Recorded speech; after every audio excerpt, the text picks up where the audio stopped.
Nous sommes le 2 mai 1806. Il est 6 heures du soir.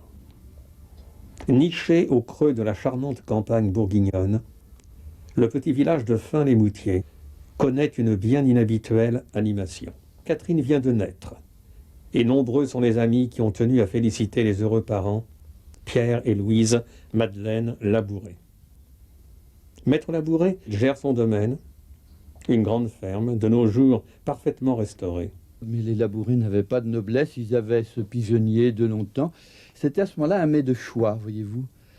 Heureusement, ça a diminué, sans quoi les pauvres pigeons parisiens, ils ne seraient pas aussi insolents qu'ils sont maintenant. Ils pénètrent dans l'intérieur des maisons, ils sont extraordinaires, parce que il y a pourtant quelques gens qui en profitent. Je connais une bonne dame que j'avais vue un jour en train de donner du grain dans un jardin, un des jardins de Paris. Je lui ai dit, oh, que cette pauvre femme-là, elle est bien bonne pour ses pigeons, elle leur donne des belles graines.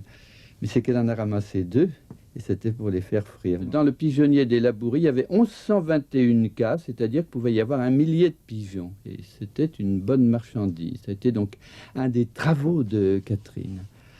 Mais donc, c'était le travail des femmes, comme le poulailler, voyez-vous. Elle avait donc un rude travail.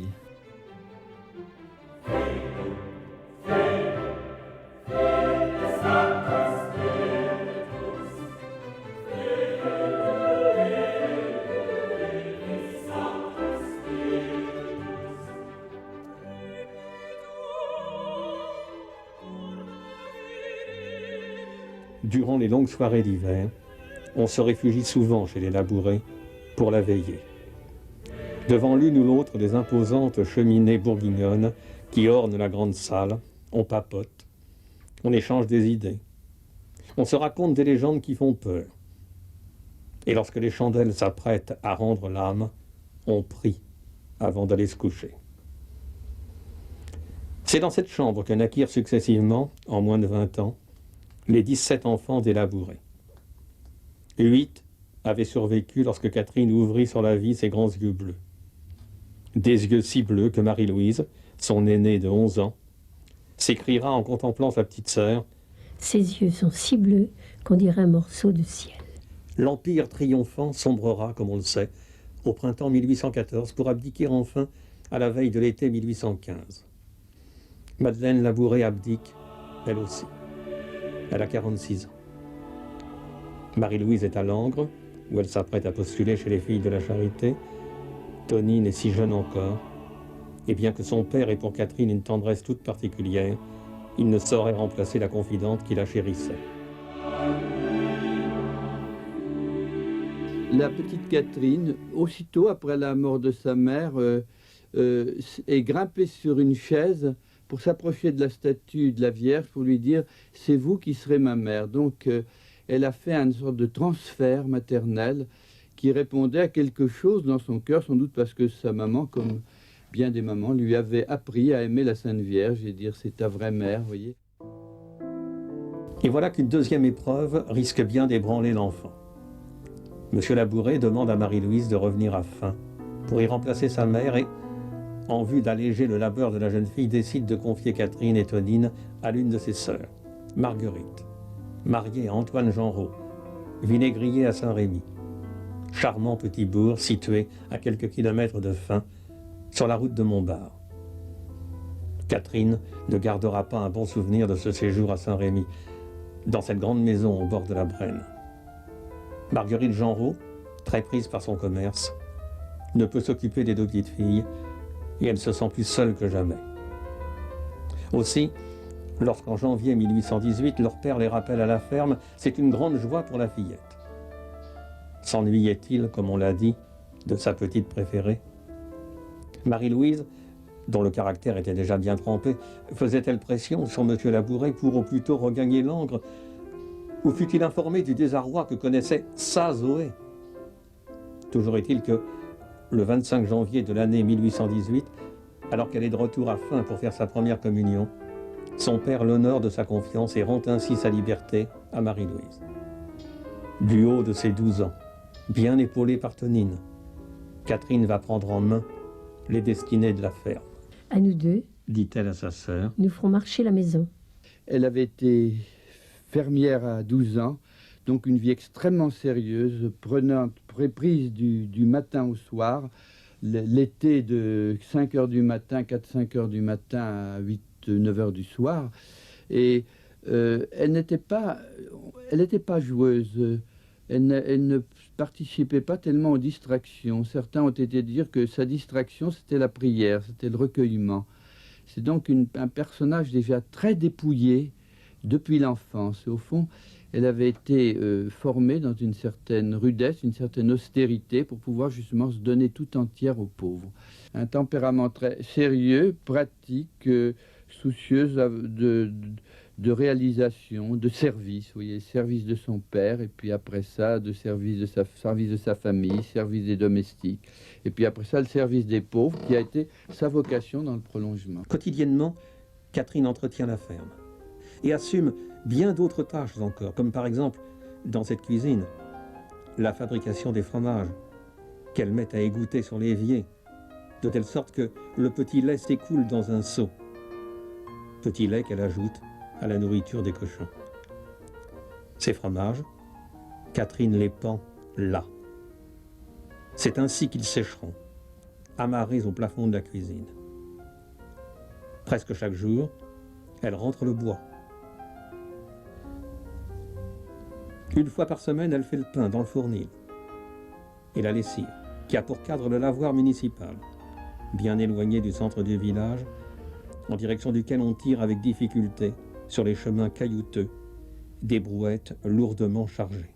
Enfin, c'était 2 ou 3 fois par an. Alors tout le linge accumulé, on le sortait des coffres et on commençait à le mettre avec des couches de cendre entre les draps, avec des fagots en dessous. Et puis, quand toute cette masse était là, eh bien, on chauffait la bassine et puis on prenait l'eau par en dessous et on la reversait par en dessus de façon à ce que la cendre, l'eau se charge de cendre qui enlevait la graisse, qui enlevait les taches, qui faisait ce que font nos lessives d'aujourd'hui.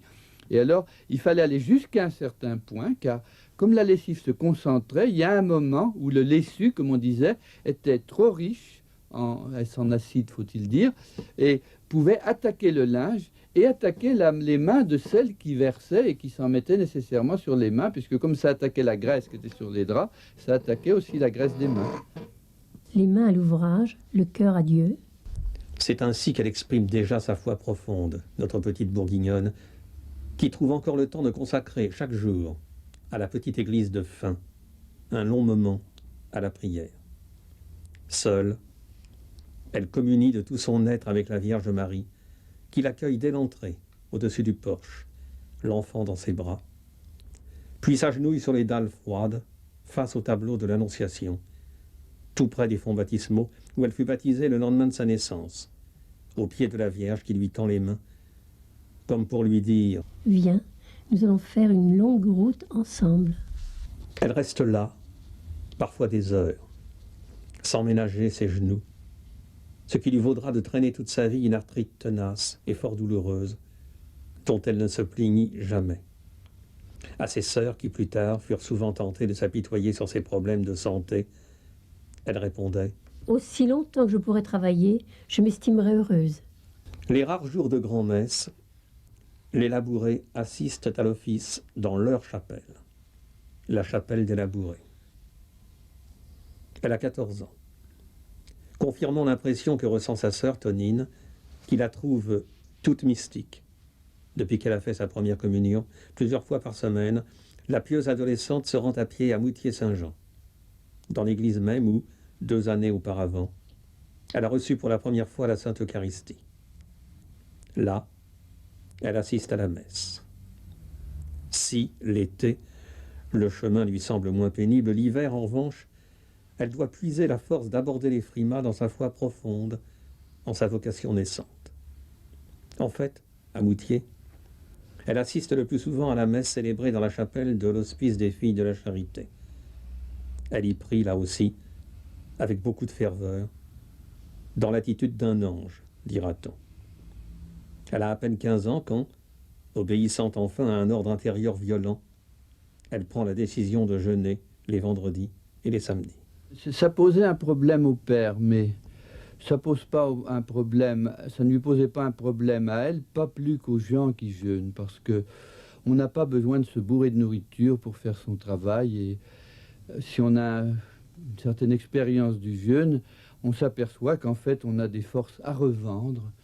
Et au contraire, le jeûne purifiant l'organisme, les forces sont beaucoup mieux ramassées et beaucoup plus efficaces. Pourquoi est-ce que, ayant dû faire le jeûne en carême, elle a décidé, moi je le fais toute l'année, et qu'elle l'a maintenu, car Tony disait, elle ne va pas avoir la force, alors elle l'a dénoncé au père, et Catherine n'était pas contente, le père lui a ordonné de manger normalement, et alors, elle n'a pas obéi. Alors ça a été pour l'avocat du diable, c'était une question très grave. Alors Catherine était donc désobéissante, c'était contre sa canonisation.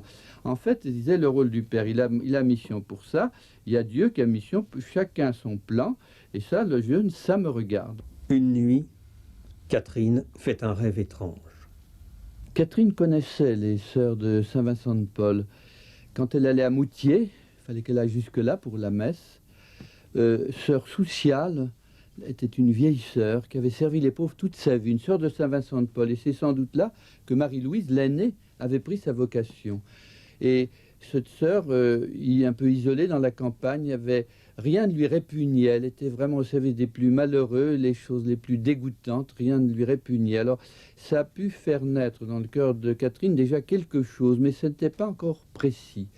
Et puis voilà qu'une nuit, et c'est un rêve, elle se voit dans la chapelle des Labourés, et tandis qu'elle prie, un vieux prêtre arrive, un peu voûté, calotte sur la tête, et commence à dire la messe. Et alors ce qui la frappe quand il se retourne pour le Dominus Vobiscum, l'ite missae, c'est ce regard qui la pénètre. Et puis, à la fin, il lui fait signe d'approcher. Mais alors, du coup, elle a peur. Quelquefois, les gens ont peur du grand amour qu'ils vont rencontrer dans leur vie, ils commencent à se dérober. Eh bien, on peut avoir peur aussi de Dieu, on peut avoir peur d'une vocation. Et Catherine a peur, et alors elle se retire. Et elle s'en va, là où elle allait quelquefois, elle soignait une malade, toujours dans son rêve. Et là, elle retrouve le vieillard qui lui dit « Mon enfant, vous me fuyez maintenant, mais vous me retrouverez. » Et donc, il lui déclare sa vocation. Et c'est à partir de là qu'elle va le prendre conscience, sans savoir encore que c'est Saint Vincent de Paul, qu'elle a vu en songe et qu'elle reconnaîtra plus tard sur un portrait. À ce stade, Catherine, qui a maintenant 18 ans, a définitivement choisi la religion. Portée par l'amour de Dieu, la voici qui passe ce matin-là à la porte de Roche, à Châtillon-sur-Seine. C'est à Châtillon, en effet, précisément rue Saint-Vorle, que sa cousine, Antoinette Gontard, dirige un pensionnat réputé. Hélas, l'expérience tourne court, car Catherine n'est pas à l'aise au milieu de ses camarades distingués qui, sans méchanceté, font sans cesse référence à sa condition de paysanne. Dès qu'il lui est possible de le faire, elle grimpe l'escalier qui lui permet d'accéder à l'église dans laquelle elle se réfugie pour prier. Jusqu'au jour où sa cousine la conduit rue de la Juiverie, chez les filles de la Charité. Et là, elle rencontre pour la deuxième fois Saint Vincent de Paul. Un jour, elle voit sur le mur un portrait et elle reconnaît le vieillard du songe. Mais qui c'est? C'est notre père, Saint Vincent de Paul. Alors, la boucle est bouclée. Saint Vincent de Paul, que sa sœur aînée a suivi, et qu'elle comptait suivre, eh bien, c'est lui qui l'appelait. Alors, c'est l'évidence, c'est l'espèce d'identification de sa vocation et de celui qui lui a donné sa vocation. En songe, comme Saint Joseph, voyez-vous. On dit quelquefois que les songes de Saint Joseph, c'est une fabrication littéraire. Non, dans la vie de Catherine, c'est pas une fabrication littéraire. Elle a vraiment songé et eu la clé de son songe en visitant le couvent des filles de la Charité. C'est ce jour-là sans doute que Catherine a réellement choisi M. Vincent pour père. Elle postulera chez les filles de la Charité. Après le songe, Catherine sent monter en elle la vocation sur les traces de sa sœur Marie-Louise, qui lui a qui parlait si bien des Sœurs de la Charité. Et alors elle sait que pour entrer chez les sœurs, il faut savoir lire, il faut donc au moins savoir signer son nom. Et à seule fin de masquer son ignorance, elle paie alors 30 francs or toutes ses économies à un beau parleur qui s'est fait fort de lui apprendre à faire sa signature.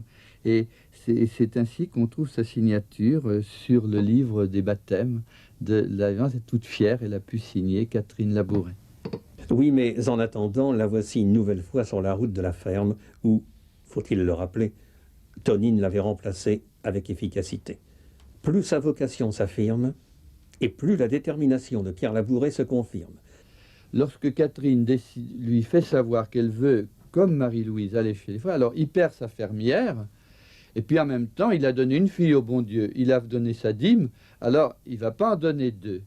Et alors c'est à ce moment-là qu'il cherche même à la soigner. Enfin, on lui achète une belle robe violette qui était dans son trousseau, quelque chose, on dit que c'est là que la famille pouvait se montrer cossue au jour de fête.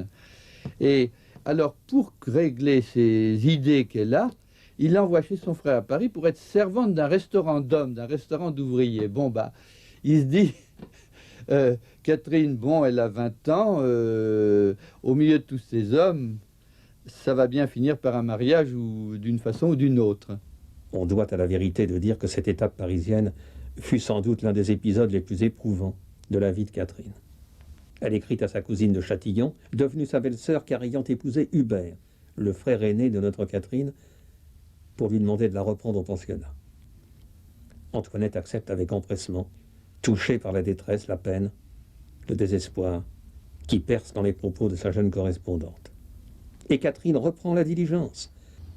Le 22 janvier, Catherine franchit les grilles de la rue de la Juiverie pour commencer son postulat. Papa Labouret, mauvais perdant, a fini par donner son accord, mais a refusé d'allouer à sa fille la dot que, selon l'usage en vigueur à l'époque, toute postulante doit fournir à son entrée dans la communauté. C'est Hubert qui avait tout à manigancer et qui fournit une dot de 693 francs, ce qui ferait, si on transforme en francs or, dans les 15 à 18 000, enfin, un ancien 1,5 million. Et c'est là qu'intervient Sœur Séjol.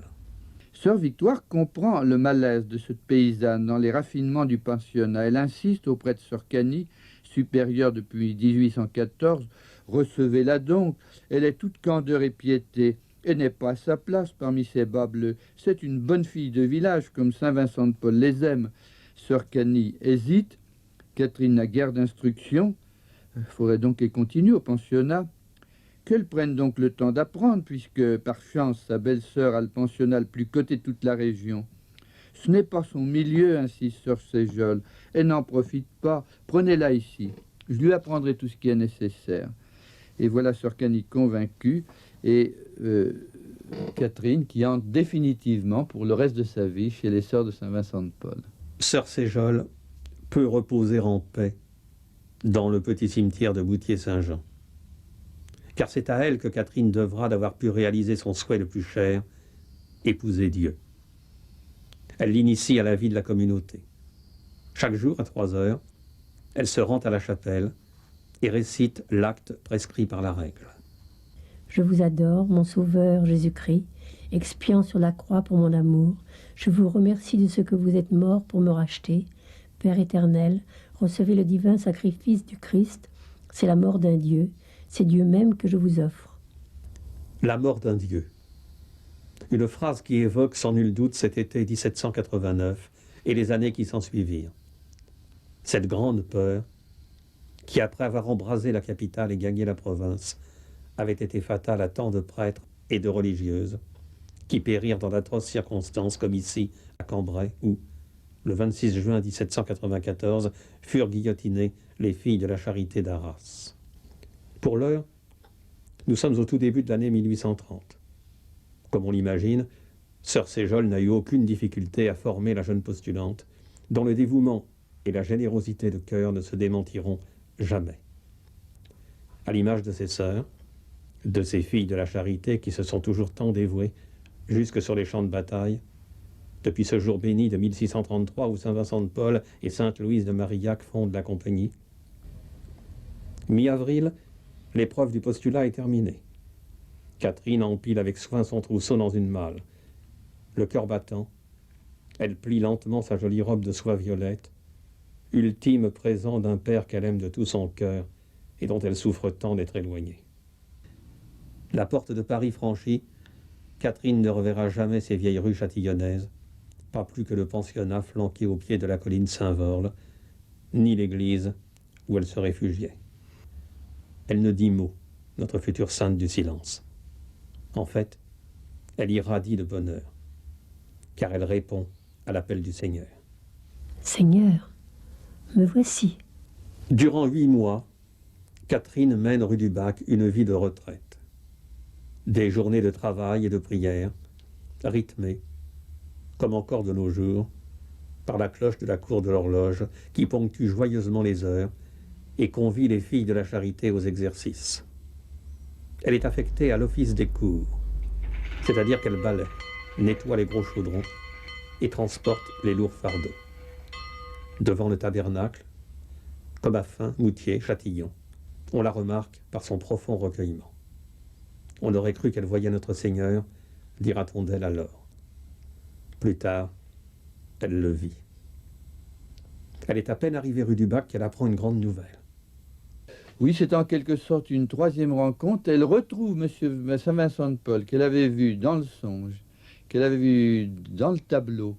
Alors, elle va rencontrer ses reliques. Et c'est ça qui va allumer en elle la flamme de la vision, plutôt que Saint-Vincent-de-Paul, qui avait déjà allumé ses rêves, va allumer de nouvelles flammes. Mais alors, il y a eu d'abord cette immense procession pendant la Révolution française. Il était au calendrier des saints de la Révolution. On n'avait pas supprimé Saint-Vincent-de-Paul. Et c'est simplement par précaution qu'on avait caché son cœur et ses reliques.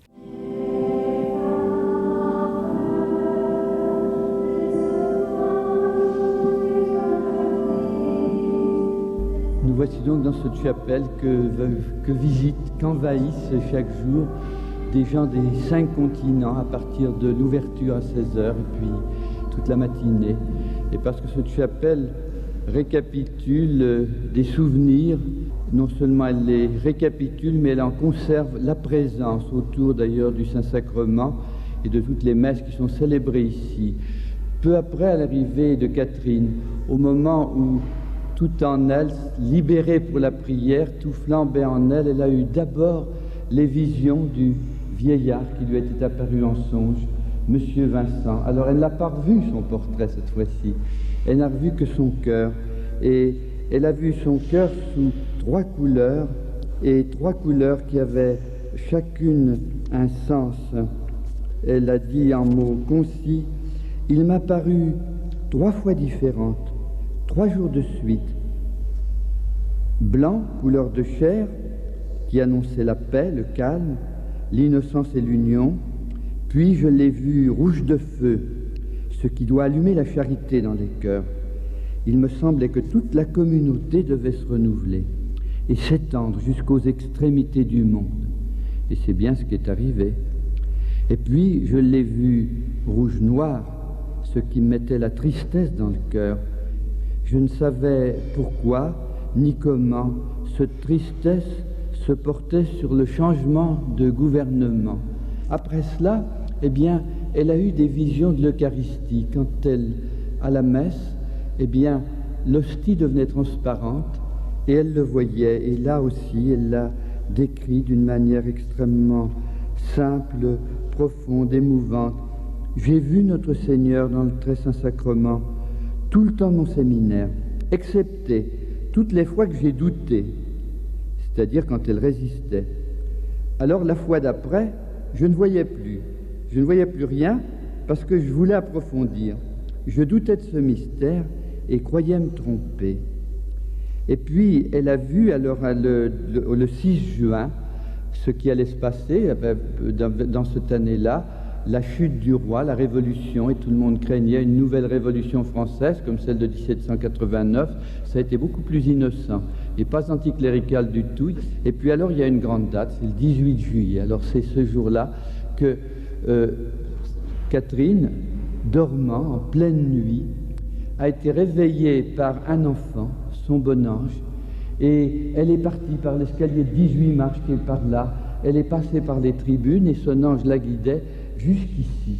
Et c'est là qu'elle est arrivée dans le chœur et que l'ange a dit « Voici la Sainte Vierge ». Et la Vierge, sur les marches de l'autel, est venue et s'est assise dans un fauteuil. Et c'est le moment où Catherine s'est mise à genoux devant elle et les mains sur ses genoux et l'a écoutée. « Mon enfant, le bon Dieu veut vous charger d'une mission. Vous aurez bien de la peine, mais vous vous surmonterez en pensant que vous le faites pour la gloire du bon Dieu. Vous connaîtrez ce qui est du bon Dieu. Vous en serez tourmenté jusqu'à ce que vous l'ayez dit à celui qui est chargé de vous connaître. » Parce que, oui, elle est tourmentée parce que chaque fois qu'elle avait parlé à son directeur, M. Aladel, de M. Vincent, de l'Eucharistie, du roi qui chutait, eh bien, elle s'est fait très mal accueillir. Il devait dire, qu'est-ce que c'est que ces visions-là? Gardez ça pour vous. Alors, on reparlait une fois de plus, alors qu'il lui avait dit de ne pas en parler. C'était un problème. Elle allait être prise entre la Sainte Vierge, qui lui demandait d'en parler, et le directeur qui lui demandait de ne pas en parler. C'est le sort de pas mal de voyants jusqu'à ce jour. La Vierge lui annonce ce qui va se passer, car ce n'est pas encore arrivé. Cette révolution de 1830, les temps seront mauvais. Les malheurs viendront fondre sur la France. Le trône sera renversé. Le monde entier sera renversé par des malheurs de toutes sortes. La Sainte Vierge avait l'air très peinée en disant cela. Mais venez au pied de cet autel. Là, les grâces seront répandues sur toutes les personnes qui le demanderont avec confiance et ferveur, grands et petits. Des grâces seront répandues particulièrement sur les personnes qui les lui demanderont. C'est ça qui attire des gens du monde entier ici, car les gens demandent et souvent ils sont exaucés, pas comme ils pensaient quelquefois, non pas la grâce particulière et un peu matérielle qu'ils étaient venus demander, mais une grâce plus profonde du cœur qui leur permet de reprendre, de porter leur vie autrement et de la mener vers le Seigneur. La Vierge dit à Catherine, des grands malheurs arriveront, le danger sera grand. Cependant, ne craignez pas, dites de ne point craindre. Et effectivement, pendant la révolution de 1830, tout s'est passé au mieux. Il y a des révolutionnaires qui sont venus pour chercher les armes qui étaient cachées dans la maison. Et il y a une sœur qui a dit, voilà nos armes. Et elle a amené son chapelet. Et elle en a donné aux gens, et ils sont repartis avec leur chapelet. Et puis enfin, l'apparition insistait encore de cette manière sur les malheurs proches. Mon enfant, la croix sera méprisée, on la mettra par terre, le sang coulera. On ouvrira de nouveau le côté de notre Seigneur. Les rues seront pleines de sang. Monseigneur l'archevêque sera dépouillé de ses vêtements. Ici, la Sainte Vierge ne pouvait plus parler. La peine était peinte sur son visage. Mon enfant, me disait-elle, le monde entier serait dans la tristesse. Alors Catherine, en entendant ça, elle est toujours les deux mains à genoux sur la Sainte Vierge. Je suis resté je ne sais combien de temps. Tout ce que je sais, c'est que quand elle est partie, je n'ai perçu que quelque chose qui s'éteignait, enfin plus qu'une ombre qui se dirigeait du côté de la future tribune à droite, par le même chemin qu'elle était arrivée. Je me suis relevé dessus les marches de l'autel et j'ai aperçu l'enfant, là où je l'avais laissé. Il me dit, elle est partie. Nous avons repris le même chemin, toujours tout allumé, car la lumière, elle était toute surprise que sur son chemin, tout était illuminé. Chaque jour, dès l'ouverture des portes de la chapelle, des centaines de personnes se pressent pour communier dans la même ferveur. Elles viennent du monde entier, car la foi en la médaille miraculeuse ne connaît pas de frontières. Statistiquement, la chapelle de la rue du Bac est l'un des lieux les plus visités de la capitale, pas très loin derrière la Tour Eiffel.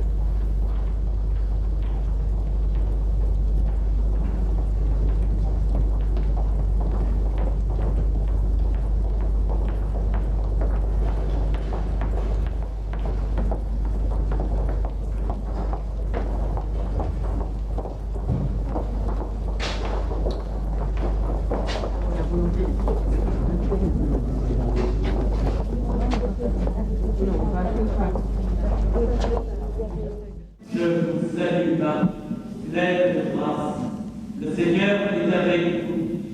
Vous êtes bénie entre toutes les femmes, et Jésus, le fruit de vos entrailles, est béni.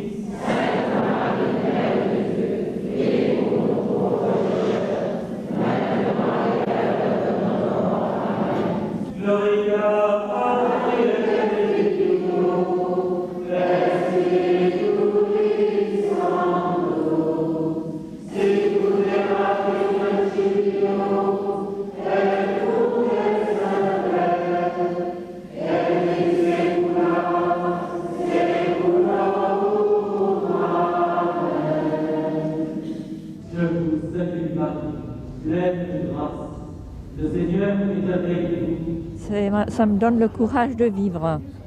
Il faut marcher sur les traces de la Vierge Marie. Elle est partout. On ne rencontre pas Dieu sans passer par sa mère. Et je crois que comme on ne me rencontre pas sans passer par mes enfants, c'est tellement logique qu'on ne peut pas faire autrement. C'est là que je trouve la paix. Moi, ce que je viens chercher, c'est la prière, c'est la rencontre avec Dieu dans l'Eucharistie. Le monde entier passe par la rue du Bac. Je ne m'attendais pas à voir autant de monde qui vient ici, et même d'autres pays d'Europe. Il y a une église dédiée à Sainte Catherine, à la Madone, à Naples. Et c'est une histoire passionnante. Absolument. Qui peut faire encore écho dans la vie actuelle. Parce que rien que la vie de Catherine Labouré, toute simple, peut nous dire des choses dans notre vie. Lorsque vous ressortez de la rue du Bac, vous êtes plus serein, plus... Oui, tout à fait. Bien sûr. Est-ce que vous pensez qu'il faudrait diffuser davantage la médaille miraculeuse? Je pense, oui. Je pense que ça peut apporter à... Je ne sais pas comment dire... Enfin, c'est intérieur, quoi. Ça nous apporte quelque chose d'intérieur. Oui. Est-ce que vous venez souvent à la chapelle de la rue du Bac? Tous les samedis. Et vous venez pour la Vierge Pour la Vierge, parce que le samedi, c'est le jour consacré à la Sainte Vierge. Voilà. Qu'est-ce que vous cherchez en venant à la chapelle de la rue du Bac? Je pense à une union plus intime avec Jésus et Marie et leur demander beaucoup de grâce. C'est une amie qui m'a demandé de venir et je suis très surprise. C'est très beau. Je viens prier un petit peu pour toute la famille. Qu'est-ce que vous cherchez en venant rue du Bac? Je ne cherche rien, je viens essayer de donner ce que la Vierge attend de nous, je pense, une reconnaissance. Est-ce que vous venez souvent rue du Bac? C'est tous les jours. Et je vais être un peu indiscret. Qu'est-ce que vous venez faire rue du Bac? Je viens implorer la Sainte Vierge, soit pour les maladies, soit pour mes enfants, vous savez, qui sont sans travail. C'est exact. Pourquoi vous venez rue du Bac? Parce que j'aime bien Notre-Dame et parce qu'elle m'a beaucoup aidé. Non, Notre-Dame, pour nous, elle nous aide à aller au ciel, elle nous aide à vivre. Sans elle, il n'y a pas de vie possible. Est-ce qu'on la connaît chez vous? Oui, naturellement. Oui. Beaucoup? Oui. En Pologne, c'est pas très populaire rue du Bac, mais il y a beaucoup de monde qui connaît cette place. Et naturellement, en Pologne, nous avons, je pense que maintenant, about 500 de sanctuaires de Vierge Marie. Mon père, lorsqu'il était gravement malade, a été dans le coma plusieurs jours et je lui ai placé la médaille miraculeuse sous son lit dans le coma alors qu'il s'était désespéré et on pensait qu'il ne s'en réchapperait pas. Et quelques jours après, il est sorti du coma. L'oraison de Sainte Catherine est encore présente dans tous les esprits lorsque, l'office terminé, chacun des fidèles prend le temps de venir se recueillir un instant devant la châsse dans laquelle, depuis qu'on l'y a disposé ce 13 juin de l'année 1933, repose le corps de Catherine, sous le cœur de chair de celui à qui elle devait sa vocation, Saint Vincent de Paul. Pour qui la Vierge est-elle venue dans cette chapelle? Est-ce que c'est seulement pour Catherine? Certainement pas. Vous voyez, lorsque l'on voit sur le revers de la médaille la Vierge qui soutient son fils sur la croix, Jésus nous représente tous. Nous sommes tous là. Ce qui veut dire que lorsqu'elle est venue dans cette chapelle, c'était pour tout le monde. Et lorsqu'on voit toutes les foules qui viennent ici, on s'en rend compte. Mais qu'est-ce que Marie a bien à nous dire dans cette chapelle pour que tout le monde y vienne. Le monde entier y vient. Qu'est-ce que Marie vient nous dire? Je pense que c'est justement sur ce revers de la médaille que Marie nous le dit. Elle nous dit, vous voyez comme je soutiens mon fils, puisque vous êtes tous mes enfants, je vous soutiens comme je soutiens mon fils, et qui n'a pas aujourd'hui dans sa vie des soucis, des ennuis, des peines, des chagrins, des maladies, des accidents. Tout le monde en a. Et ce n'est pas parce que je vais porter la médaille que je n'aurai plus tout cela. Mais Marie me dit, si vraiment vous avez confiance en moi, même si vous avez soucis, ennuis, peines, chagrins, maladies, accidents, vous savez que je suis là. Et donc, vous ne baissez pas les bras, vous ne perdez pas courage, vous ne perdez pas confiance. Vous le savez. Mais dites-moi, et je parle à la place de la Sainte Vierge, est-ce que vous croyez vraiment que je suis là? Que je vous soutiens comme je soutiens mon fils, et que mon fils aussi me soutient? Regardez bien le revers de la médaille. Mon fils et moi, nous nous soutenons. Vous voyez, sur le revers de la médaille, je vous dis encore, nous dit Marie, n'est-ce pas? Je vous dis encore autre chose. Les deux cœurs, le cœur de mon fils et le mien, sont des cœurs douloureux. Le cœur de mon fils est couronné d'épines, le mien est transpercé d'une épée. Ce sont des cœurs douloureux. Oui, nous avons beaucoup souffert pour vous et nous souffrons encore. Et nous souffrons encore de voir que beaucoup parmi vous ne nous aiment pas suffisamment. Mais qu'est-ce que ça peut faire après tout? Nous savons que vous êtes des humains et que l'amour humain a des hauts et des bas. Mais nous vous aimons toujours. Et vous voyez sur le revers de la médaille les flammes qui sortent des deux cœurs et qui vous disent, nous, mon fils et moi, quoi que vous fassiez, quoi qu'il vous arrive, nous sommes toujours avec vous. Et il y a aussi donc sur ce revers de la médaille les étoiles qui représentent les apôtres, l'Église, chacun d'entre vous. Les apôtres, ce sont les fondations de l'Église, solides. Et l'Église, qui va bientôt avoir 2000 ans, est encore solide et nous sommes les pierres vivantes de l'Église. Mais Marie nous représente sous le signe de l'étoile. Et l'étoile, c'est la petite lumière. Jésus a dit, je suis la lumière du monde. Il a dit aussi, vous êtes la lumière du monde. Posons-nous la question, est-ce que nous sommes vraiment des lumières du Christ pour tous ceux qui nous entourent? Oui, c'est là la question que Marie est venue nous poser. Voulez-vous être lumière du Christ pour tous ceux qui vous entourent? Est-ce que vous ne croyez pas qu'actuellement, dans le monde où nous vivons, c'est important, cette parole et cette décision à prendre, ce dynamisme que Marie nous donne, ce punch, je dirais, qu'elle nous demande d'avoir pour être des vrais chrétiens, des vraies lumières de son Fils, comme lui est.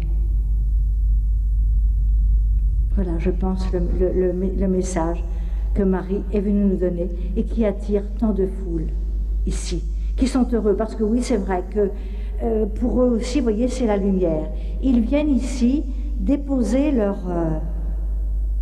soucis, leurs ennuis, comme je disais tout à l'heure, leurs maladies, leurs cancers, leur leucémie et tout. Ils disent, Marie, viens nous aider. Et ils repartent sereins, heureux d'avoir passé un moment dans cette chapelle, où ils ont senti une présence tout à fait spéciale. Et que je crois, moi, la présence de la Vierge dans cette chapelle. Le 5 février 1831 est un grand jour pour notre Catherine, qui, ayant achevé son séminaire et pris l'habit, a été nommée à l'hospice d'Enghien, fondé en 1819 par la duchesse de Bourbon, en souvenir de son fils, le duc d'Enghien, fusillé, comme on le sait, en 1804, dans les fossés de Vincennes, sur décision de Napoléon Ier. Catherine a troqué la coiffe contre la cornette que la supérieure générale, sœur Marie Beaucourt, a fixée avec une épingle. L'épingle de l'obéissance, disait-on. La statue de la Vierge que sœur Catherine salue d'un ave chaque fois qu'elle passe devant se trouve toujours dans le jardin de la rue de Reuilly. Toutefois, et on peut le regretter, l'aspect général de l'hospice où, rappelons-le, la sainte du silence vécut 46 ans, a beaucoup changé. Catherine presse son confesseur de faire la médaille. La Vierge est fâchée, A osé lui dire Catherine. Et il semble que le confesseur ait été sensible à cet argument. Il se confie à son ami M. Étienne, procureur général des Lazaristes, qu'on a appelé le second fondateur, car durant son généralat, 1500 maisons des filles de la charité furent ouvertes, qui l'accompagne lorsqu'il est reçu par Monseigneur de Quellen, archevêque de Paris, qui aussitôt donne son accord. Rien ne s'oppose à ce qu'une médaille soit frappée. Le modèle en sera la statue de Bouchardon, qui se trouve à Saint-Sulpice, avec toutefois ce rayonnement des mains, qui symbolise les bienfaits dont la Sainte Vierge gratifie ceux qui l'a pris, en France, bien sûr, mais également où que ce soit dans le monde. Ces rayons que vous voyez, ce sont les grâces que je répands sur les personnes qui me les demandent. Selon les indications de Catherine, sondée discrètement par son confesseur sur ce qu'il convient d'envisager de faire figurer sur l'envers de la médaille, plusieurs projets sont élaborés.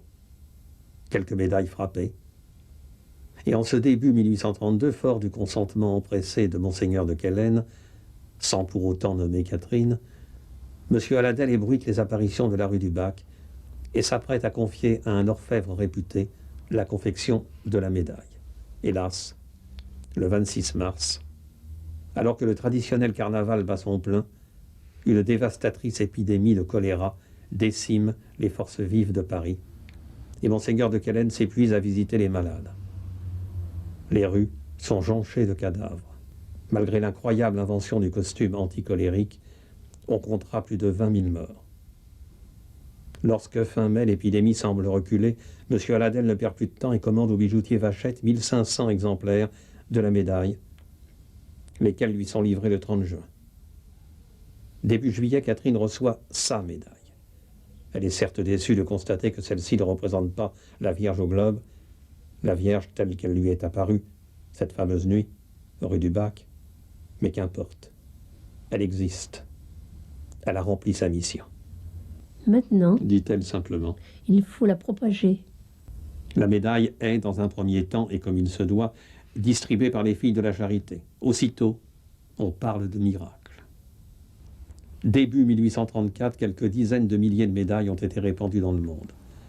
On parle de 50 000 en mars, 150 000 durant l'été, 500 000 fin novembre. Les guérisons des conversions se multiplient. La médaille est réellement devenue miraculeuse. Le 1er mars 1836, c'est-à-dire lors de sa 6e édition, la médaille est diffusée à 15 millions d'exemplaires. Attestant de son succès, la publicité s'en empare. 8e édition en 1842, 100 millions d'exemplaires. Catherine est dans l'action de grâce. Imperturbablement toutefois, comme si elle n'était pas concernée, elle continue de soigner ses vieillards. Non contente de servir les vieillards et de s'occuper de la basse-cour, sœur Catherine fait du commerce. Ce livre de comptes, rédigé de sa propre main, l'atteste. Le budget de la communauté lui devra beaucoup. Sœur Dufesse arrive à Reuilly en 1860. Elle a avoué elle-même qu'elle se sentait poussée à être sévère à l'égard de sœur Labouré. Et le fait est que pendant 16 ans, elle humiliera fréquemment Catherine, tout en se reposant sur elle pour faire marcher la maison. Le 19 juillet 1870, l'empereur Napoléon III déclare la guerre à la Prusse. L'Empire s'écroule. C'est la famine. Des boucheries canines et félines ouvrent dans la capitale. Elles proposent rables de chats et gigots de chiens. On se rappelle alors le cœur de Saint-Vincent, profondément affligé des grands malheurs qui vont fondre sur la France. Catherine ne quittera Reuilly que quelques jours. 31 mai 1871, elle reprend sa place à la porterie. Son asthme et sa maladie de cœur la rongent lentement. On la voit ici le visage tendu, marqué par la douleur, quelques jours avant sa mort. On dit que sa tête affaiblit. Elle la prend.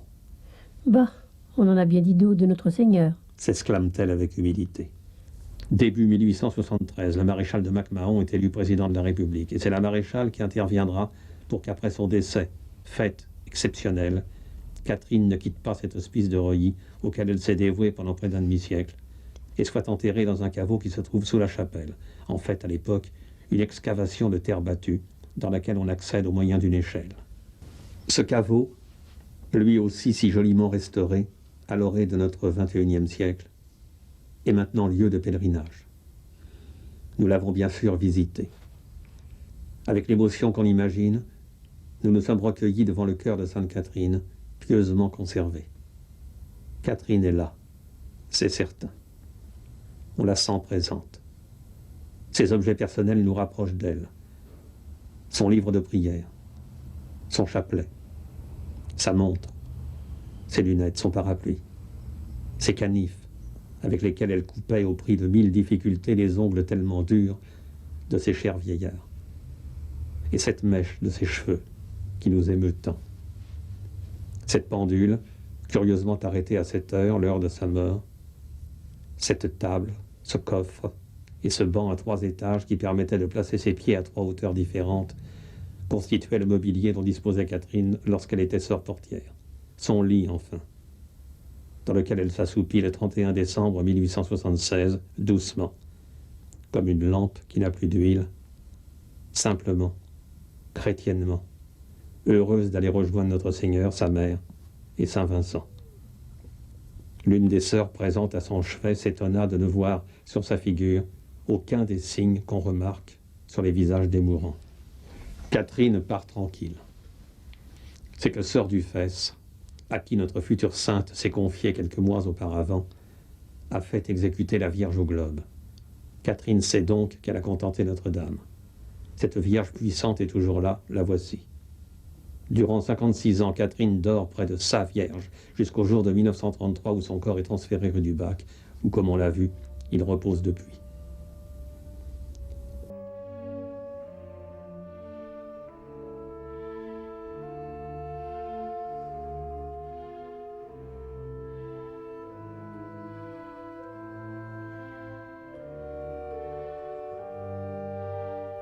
Ce 21 mars 1933, la stupeur du cardinal Verdier, archevêque de Paris, et de tous les témoins de l'exhumation est grande.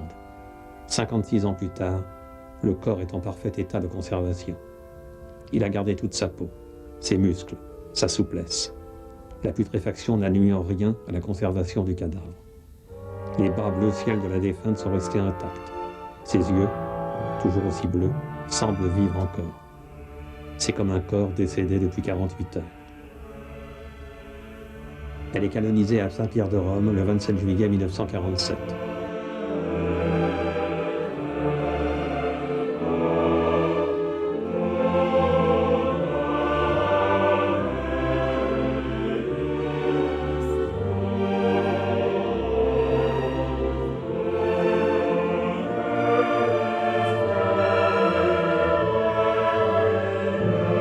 Ce jour-là, le pape Pie XII la déclare sainte après avoir reconnu ses miracles. On ne compte plus les célébrités qui, se fondant dans l'anonymat qu'exige piété et recueillement, visitent la chapelle de la rue du Bac. Mais il se trouve que le pèlerin le plus connu, et qui aurait eu bien du mal à passer inaperçu, a franchi le porche du 140 le 31 mai 1980. Porté par un mouvement de ferveur populaire sans précédent, le pape Jean-Paul II a tenu à venir réciter le « Je vous salue Marie » et l'invocation « Ô Marie conçue sans péché ». Humblement, il a remercié la Vierge de toutes les grâces qu'elle obtient de Dieu au profit des hommes. Ce jour-là, le souvenir de la petite bourguignonne, à qui l'Immaculée Conception était apparue en l'an de grâce 1830, est bien vivace. Celle qui a avoué sa vie entière à notre Seigneur est là, dans le cœur de chacun. Tous, comme éblouis par les rayons que projettent les mains de Notre-Dame du monde entier, tiennent la médaille miraculeuse entre leurs doigts fébriles et, obéissant à la Sainte Vierge dont Catherine nous a si bien transmis le message, la paraphrasant, prient de toute leur âme. Puissent les hommes un jour voir Dieu en tout et tout en Dieu. Et tous ceux qui porteront la médaille miraculeuse recevront de grandes grâces.